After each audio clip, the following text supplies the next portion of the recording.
Mana kau jual di mana? Sama siapa? Hah? Siapa namanya itu orang? Halo semuanya, kalian tahu nggak soal kasus yang tadi? Kasus penculikan adik Bilqis yang baru banget viral. Adik Bilqis adalah orang Makassar yang dimana dia jadi korban penculikan oleh 3 tersangka utama yang dimana alhamdulillahnya udah ditemukan. Dan kalian tahu nggak, dia ditemukannya di Jambi, jauh banget kan dari Makassar. Nah teman-teman, kali ini saya bakalan ngejelasin bagaimana hubungan dari kasus adik Bilqis ini dan situational theory of the public. Yuk simak. Nah teman-teman, sebelum saya masuk lebih dalam terkait penjelasan bagaimana hubungan antara teori ini dengan kasus adik Bilqis tadi, teman-teman semua harus tahu nih terkait apa itu pengertian dari situational theory of the public atau yang biasa kita singkat dengan sebutan STP. Dalam teori ilmu komunikasi, khususnya yang fokusnya pada public relation, teori ini menjelaskan terkait bagaimana dan kapan suatu kelompok masyarakat atau publik itu terlibat, itu peduli, itu aware, dan itu aktif merespon sebuah isu. Nah, teori ini dikembangkan oleh James A. Granick, yang dimana teori ini terbagi atas 3 aspek utama. Ada yang pertama, problem recognition, constraint recognition, dan level of involvement. Nah, kalau kita masuk lebih dalam membahas terkait bagaimana sih hubungan antara kasus adik Bilqis yang tadi dengan teori situational theory of the public. Yang pertama ada problem recognition atau bagaimana publik tahu ada masalah yang serius. Yang pertama, awalnya tuh hanya keluarga yang sadar bahwa Bilqis hilang. Namun setelah polisi menyatakan dugaan penculikan dan pergerakan Bilqis itu sudah lintas provinsi hingga ke Jambi, kesadaran publik ini meningkat dengan drastis.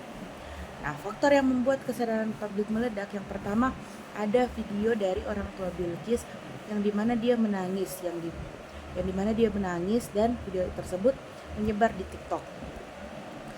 Beberapa media juga memberitakan bahwa Bilqis ini 3 kali dijual, yang dimana pertama di Makassar hingga akhirnya di Jambi, yang dimana harganya mencapai 80 juta dalam jaringan TPPO atau perdagangan orang. Ngeri banget kan guys?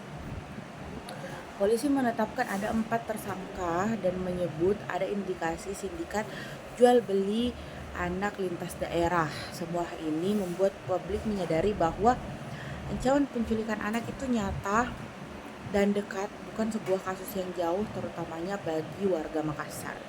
Yang kedua ada constraint recognition, yang dimana publik merasa dia bisa bertindak, dia bisa melakukan sesuatu.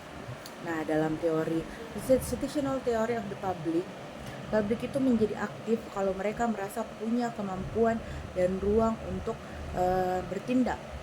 Nah, pada kasus adik Bilqis ini, publik merasa punya cara untuk terlibat dikarenakan yang pertama, mereka bisa menyebarkan informasi hilangnya adik Bilqis di TikTok dan media-media sosial lainnya.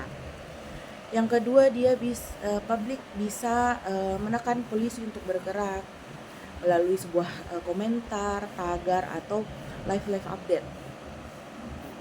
Nah, media juga bisa membantu mengurangi hambatan informasi dengan terus memberi update lokasi penemuan Bilqis, status tersangka, dan analisis kasus. Kapolres Tabes mengumumkan perkembangan penyelamatan Bilqis dari Jambi secara terbuka. Constraint publik menjadi rendah sehingga mereka menjadi lebih aktif seperti itu. Dan yang terakhir ada level of involvement, yang dimana isu ini sangat relevan bagi orang-orang tua dan masyarakat sekitar karena kasus Bilqis ini menyentuh bagaimana nasib anak kecil, maka tingkat keterlibatan emosional sangat tinggi. Pertama, orang tua merasa ini bisa terjadi pada anak mereka sendiri. Masyarakat melihat ancaman TPPO atau penjualan anak yang sebelumnya dianggap jauh dari kata mungkin, kini terjadi di taman publik di Makassar. Reaksi publik terlihat jelas ketika Bilqis dipulangkan dan disambut warga, memperlihatkan bagaimana ikatan emosional kolektif terhadap kasus ini. Jadi itulah teman-teman penjelasan terkait situational theory of the public dan kasus adik Bilqis ini. Semoga teman-teman menyimak dengan baik ya. Terima kasih.